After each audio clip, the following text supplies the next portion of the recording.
El siguiente programa es apto para toda la familia. No contiene escenas de sexo ni violencia. Contiene subtítulos de apoyo.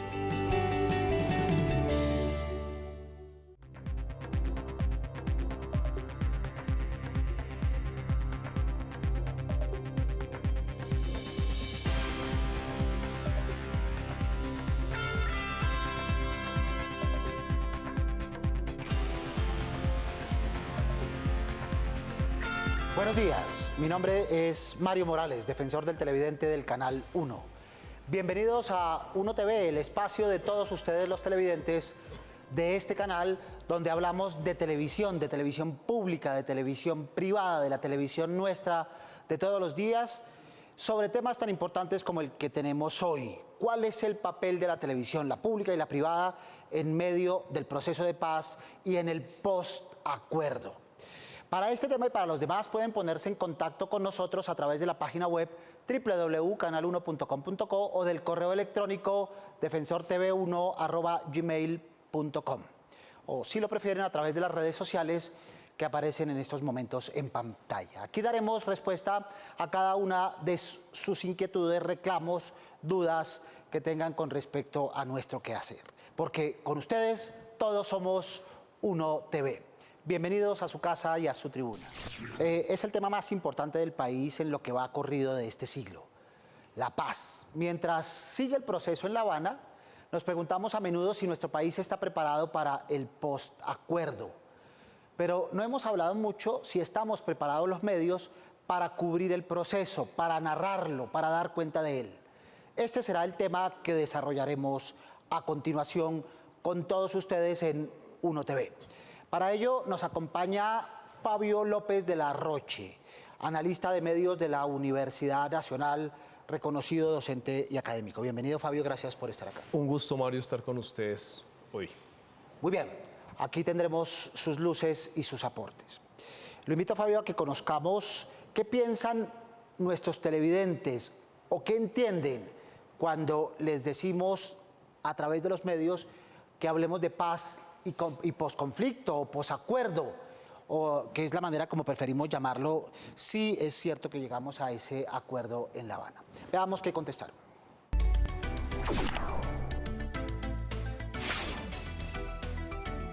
Yo creería que sí, y pues entiendo que los medios lo que nos hablan del proceso de paz es los diálogos que se están realizando en La Habana para erradicar por completo el conflicto interno armado que tiene Colombia. Sí me parece que sería una buena alternativa para no sé, descabirnos de pronto un poco de la realidad colombiana, porque a veces los medios, en vez de incentivar la paz, incentivan la violencia. Entonces sí sería bueno que hubiesen más programas, más zonas en las que uno pueda evidenciar la paz. Pienso que para entender lo que hay en los medios hay que entender un poco el contexto en el que nos desarrollamos. Pues como no vamos a entender lo que mencionan en los medios si no sabemos de los personajes que hablan y qué han hecho esos personajes de los que se habla en los medios. Los jóvenes son un poco más críticos, tienen un poco más de demandas frente a lo que están haciendo los medios, Fabio. Sin lugar a dudas tienen otros canales de información, tienen otras fuentes, está pues obviamente Facebook, Twitter y otros canales y sobre todo pues jóvenes universitarios no tragan entero. Es correcto. Ese tema es muy extenso, Fabio, ¿no? Es muy complicado de analizar porque por un lado está el cubrimiento periodístico que hacen los medios del tema de paz y de los mismos diálogos, pero por otro lado está el papel narrativo de esos medios en las ficciones, en las opiniones, en el posacuerdo. Es muy difícil de condensar. Sí, sin lugar a dudas, la televisión es un medio emocional, recordémoslo, y a menudo se abusa de ello.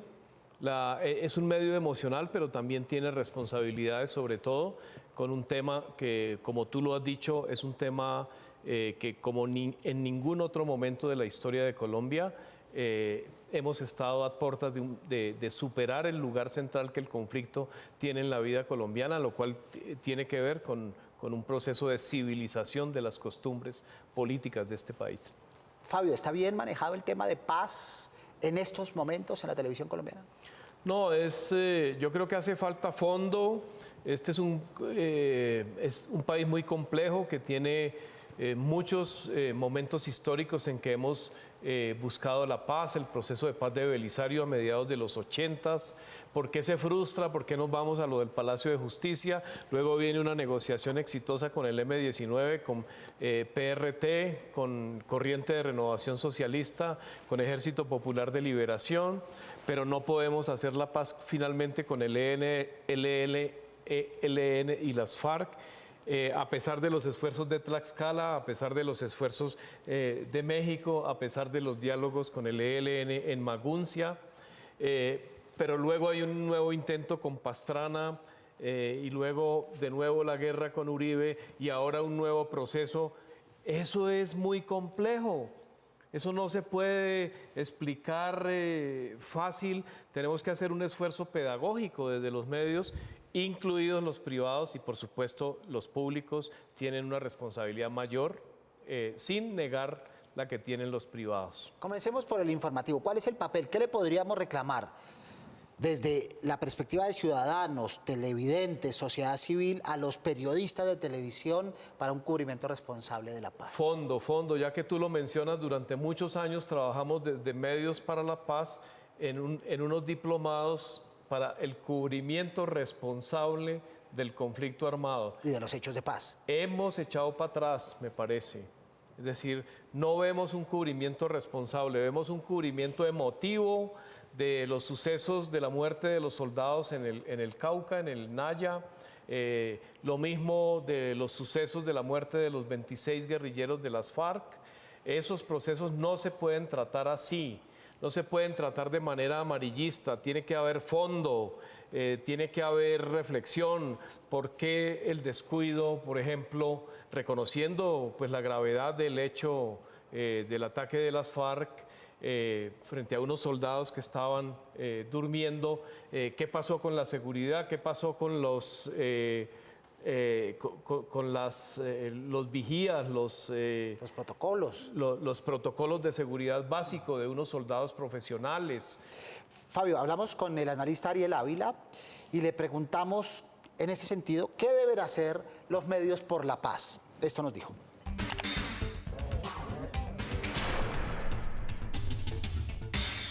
Básicamente, lo que hoy tenemos en el país es la siguiente situación. El modelo de negociación del Caguán, por ejemplo, había mucha participación, estuvo hasta el presidente de la Bolsa de Valores de Nueva York explicándole a tiro fijo cómo se evaluaba el dólar, pero la excesiva participación hizo que el proceso fuera muy lento, de 100 puntos nunca se firmó uno.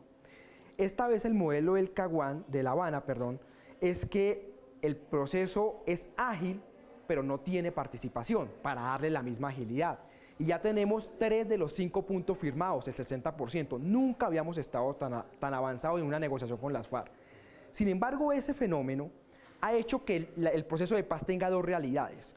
La primera, una que va en La Habana, que parece que va bien, puede ir más rápido, pero va bien.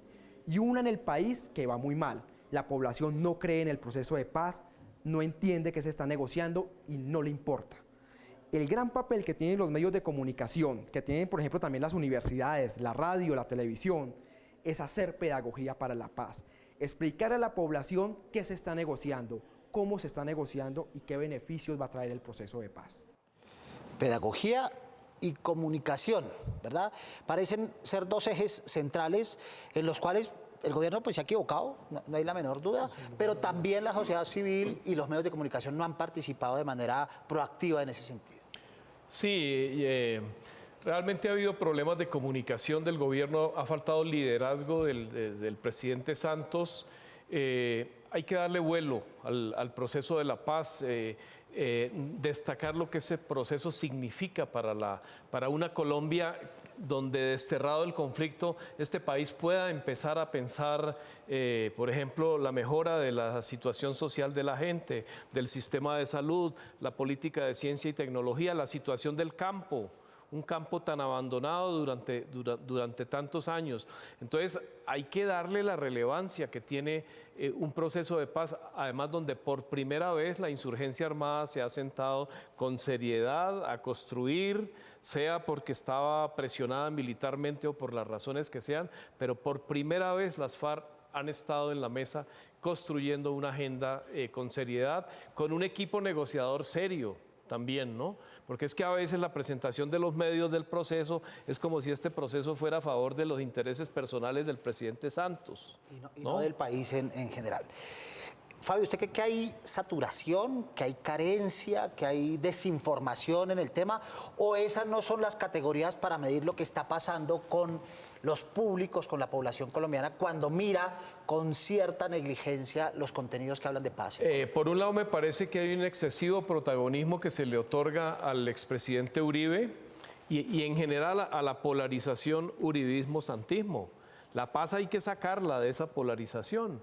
Lo que tenemos que empezar a pensar es cómo vamos a superar el conflicto, cómo vamos a recibir a esos guerrilleros, cómo vamos a ofrecerles unas condiciones de seguridad, cómo vamos a recuperar las zonas campesinas para la inversión, cómo vamos a superar las BACRIM y la presencia de los grupos neoparamilitares en el Pacífico y en todas las zonas de nuestra geografía. Entonces, empezar a pensar cómo vamos a cerrar el conflicto. Me parece que la polarización uribismo-antiuribismo alrededor de una visión punitiva de cárcel, no ayuda. Esa pedagogía, ¿de dónde tiene que venir? Esa pedagogía de la que hablaba Ariel y esa que hemos compartido, ¿de dónde tiene que venir para que el ciudadano se sienta implicado y sienta que él, el televidente que está allá al otro lado, también forma parte de la solución, no solo de la crítica? Yo creo que tiene que ver con una disposición de darle voz a la gente, porque hoy día hay muchos procesos a favor de la paz que están surgiendo no del gobierno Santos, sino de la propia sociedad. Y también tiene que haber una mayor disposición de la comunicación gubernamental de la paz, a abrir el espectro de todos aquellos que quieren opinar, cómo cada sector concibe la paz, cuáles deben ser los componentes de justicia social que deben acompañar la paz, porque a veces el modelo gubernamental ha sido muy minimalista, muy de dejar las armas, de desactivar ese factor armado, y entonces la sociedad colombiana no percibe cuáles pueden ser los beneficios para sus comunidades, para sus poblaciones de colonos, de indígenas, de campesinos que la paz les va a traer. Hagamos una pausita, Fabio, porque así como los medios le hablamos prácticamente al oído a nuestros televidentes, los presentadores también utilizamos un cacharro para escuchar ciertas instrucciones que nos llegan en estos momentos de estar al aire de la parte de la producción de los programas. Ese cacharro es el apuntador. Veamos de qué se trata.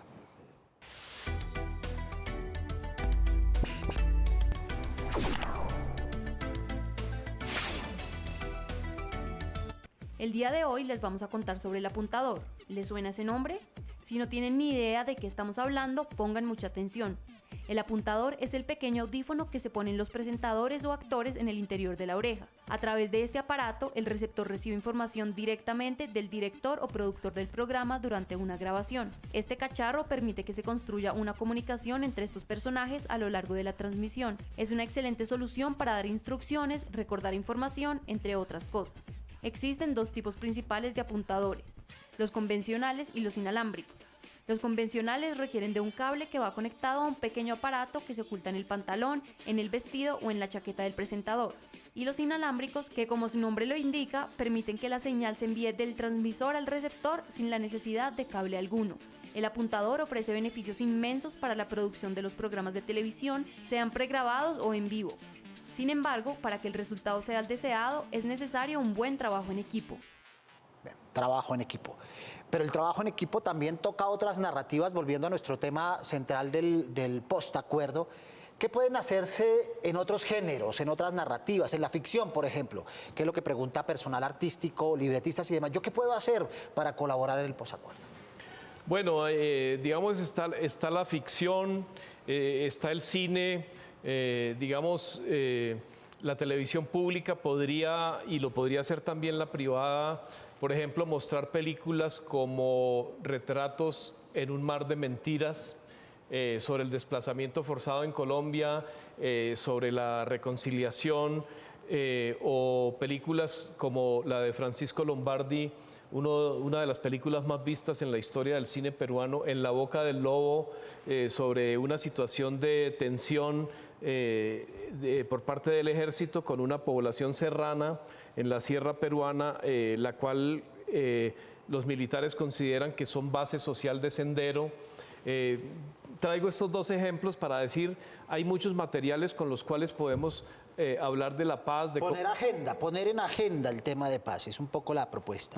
Ponerla en agenda y, digamos, desde los temas que a mí me competen como investigador de la política, del conflicto y de los medios de comunicación, también necesitamos la voz de la academia, porque resulta que periodistas y académicos tenemos que colaborar porque nosotros tenemos un saber estructural sobre los actores armados, sobre el conflicto, sobre los distintos grupos, sobre cómo han funcionado procesos de paz en otras latitudes. Entonces, yo creo que ahí hay un gran reto mutuo de colaboración. Personalmente, por ejemplo, trabajé en la evaluación de la reinserción del Ejército Popular de Liberación a la vida civil. A veces pareciera en nuestro país que estamos inventando el agua tibia, como si no hubiéramos vivido la desmovilización del M-19, del EPL, de la Corriente de Renovación Socialista, del Quintín Lame. Entonces, traigamos a los medios, a las personas que han manejado esos procesos y démosle fondo a la percepción contemporánea del conflicto y de la paz. Eso en lo que tiene que ver con lo que se debe hacer, pero ¿qué no se debe hacer? Le preguntamos a Ariel Ávila y esto nos contestó.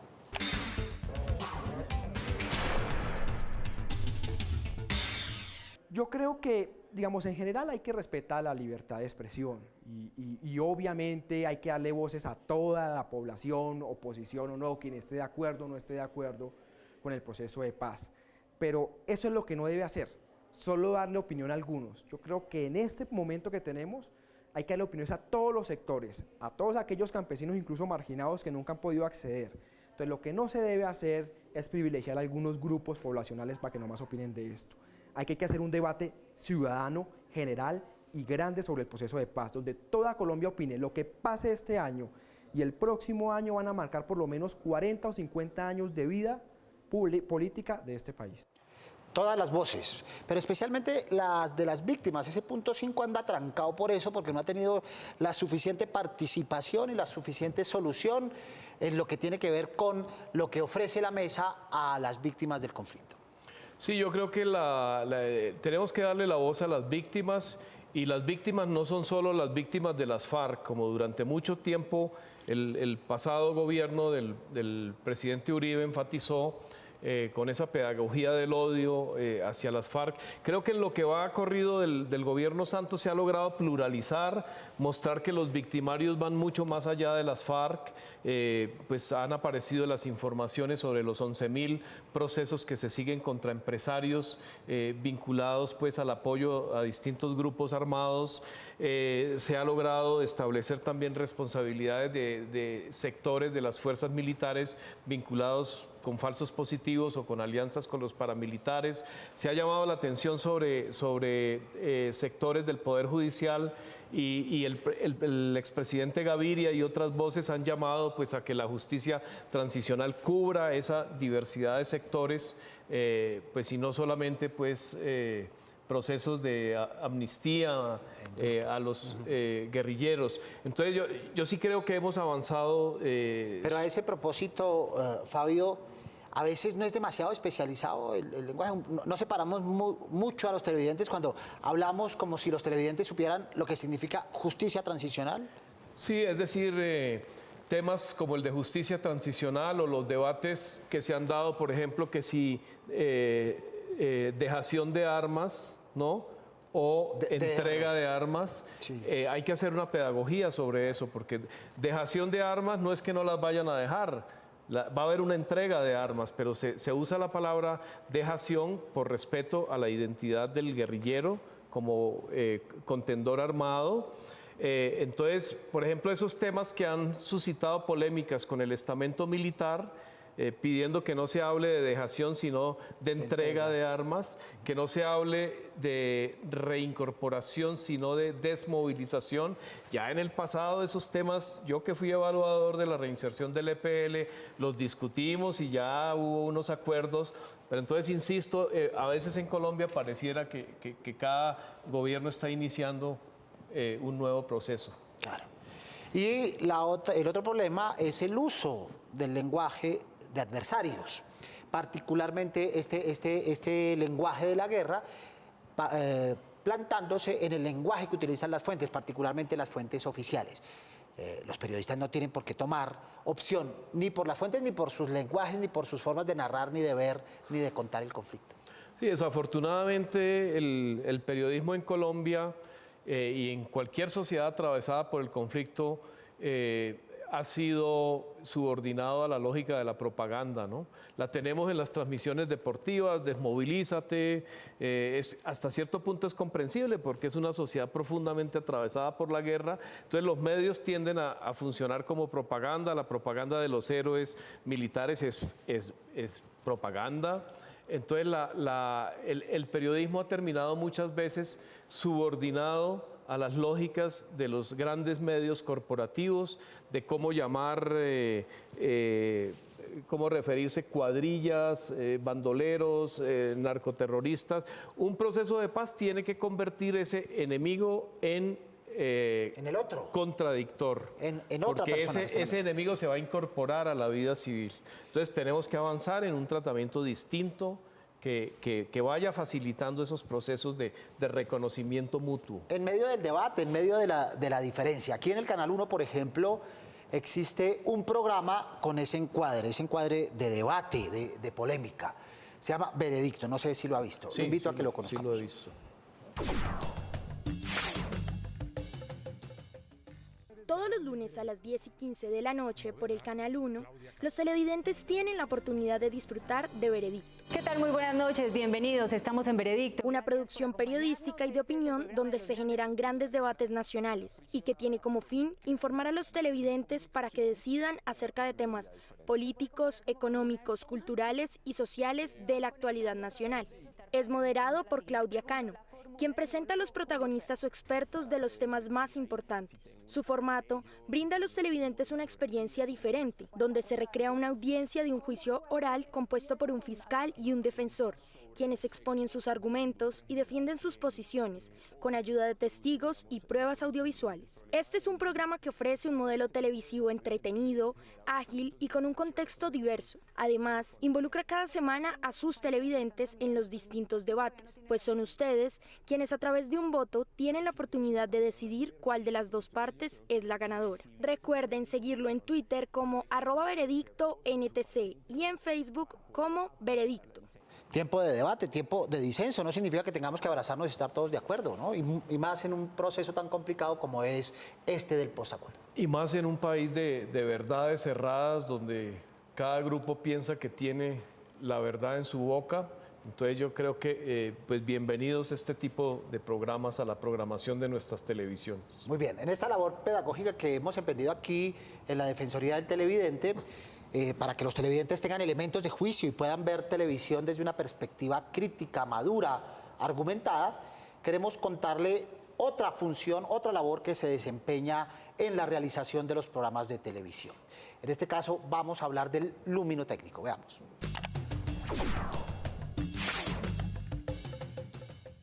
Los programas de televisión deben ofrecer una presentación impecable. El set, la imagen, los colores son algunos de los aspectos visuales más importantes, pero la iluminación es la que permite que todo sea posible. Si no se utiliza correctamente, el programa puede terminar siendo un fracaso. ¿Quieren saber cuál es el personaje que está detrás de esto? El luminotécnico. Él es el encargado del montaje de la iluminación en los programas de televisión.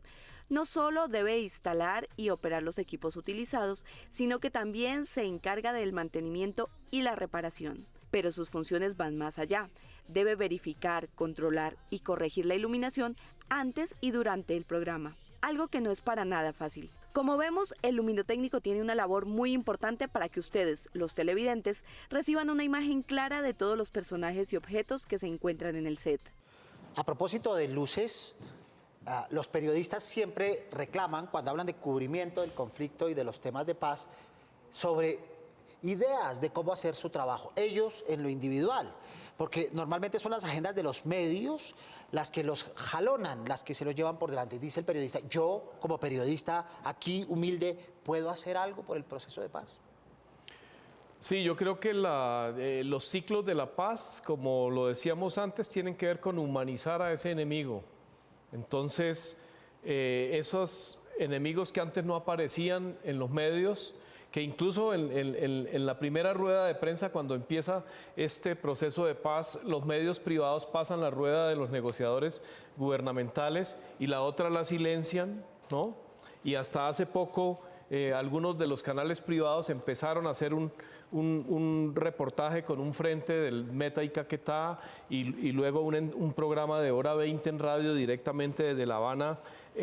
Yo diría eso, hay que empezar a humanizar a ese enemigo para irlo haciendo menos enemigo y más contradictor. Bien, y el periodista puede estar en desacuerdo con la línea editorial de su medio, por supuesto. Por supuesto.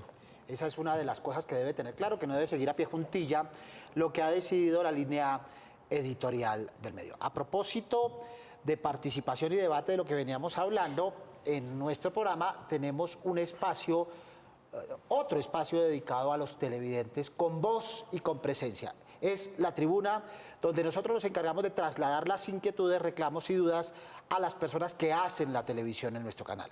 Veamos este espacio.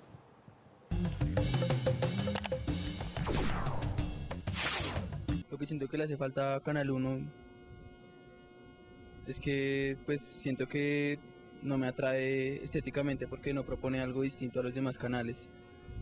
Entonces pues no sé, como desde la paleta de colores hasta lo que veo como en el momento del zapping no me hace detenerme a pues estar en el canal. Una inquietud perfectamente válida. Veamos qué responden en nuestro canal. Buenos días. Con respecto a la queja acerca de la estética del Canal 1, pues queremos comentarles a los televidentes que el Canal 1 se renovó teniendo en cuenta unos nuevos colores, unos nuevos parámetros de color diferentes a los que se venían utilizando hace 15 o 20 años, que era el color rojo, el color morado.